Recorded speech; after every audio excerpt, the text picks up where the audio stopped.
Whatchorn is finally back in Launceston. He works in Saudi Arabia, but every 12 weeks or so, he would come home for a 3-week break. That, of course, is until COVID hits. Let's get more on his story this morning. Sean is with me. Morning, Sean.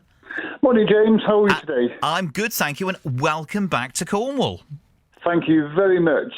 You're quite right. In your introduction, those welcome home, those nearly home trees were... I nearly cried. It was a most amazing sight after so long. It really was. They are quite something, but certainly if you have been away for such a long time. So how did it all sort of pan out for you? Were you due to come home before it started? What was the situation for you? Yes, indeed. As you said prior, I typically come home every 3 months or so. I was home in January 2020 and returned back to work, little expecting what the new year had in store for us. March, I popped across into Dubai for a long weekend in Dubai to decompress. And that's really when COVID hit the Middle East. We became aware of its spread through the region. And then next thing we know, holidays started getting cancelled. My next trip home should have been, I think, April time. I've got my listings here. But as you quite rightly say, with the spread of the virus, airports started closing, restrictions started hitting. It was actually, it was booked for 31st of March to the 12th of April on a holiday.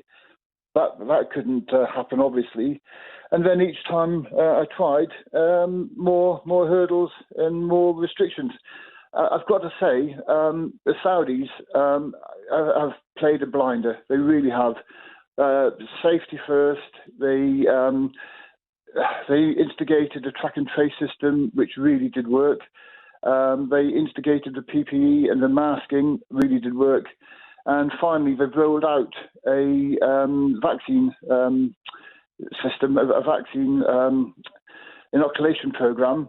And already, I'm only 59, and I've had both of my Pfizers on time.